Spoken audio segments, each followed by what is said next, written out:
జేసీ నీకు గుర్తుందా? చిన్నప్పుడు కిరాణా కొట్టు వాళ్ళు కొట్టు కట్టేశాక నిమ్మకాయ తిప్పి రోడ్డు మీద వేసేవాళ్ళు.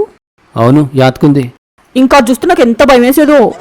మా అమ్మ ఎప్పుడు చెప్పేది, అది గాని నువ్వు తొక్కావంటే నీకు పనికి మాలిన మొగుడొచ్చి నీ జీవితం నాశనం అయిపోద్ది అని.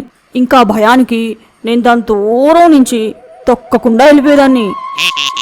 నేను అది ఎప్పుడూ తొక్కలేదు కాబట్టే దేవుడు నాకు మంచి భర్తనిచ్చాడు. ఏమిటి మన్నుదిన పాములాగైపోయావు? నీకు కూడా అలాంటివి ఏమన్నా గుర్తొస్తున్నాయా? నా అంత పెద్ద హవలగారే లేడు గౌతమి. మా అమ్మ కూడా ఎన్నోసార్లు చెప్తుండే రోడ్ల మీద నిమ్మకాయలు గిట్ట వాడుంటే తొక్కకరా అని. అవన్నీ నేను పెద్ద పట్టించుకోకపోతుండే. ఇంకా నేను రోడ్ల మీద కనిపించే నిమ్మకాయలు కూడా కాళ్ళ కిందేసి కసపిస్తా తొక్కేస్తుండే. అందుకే ఈరోజు నాకు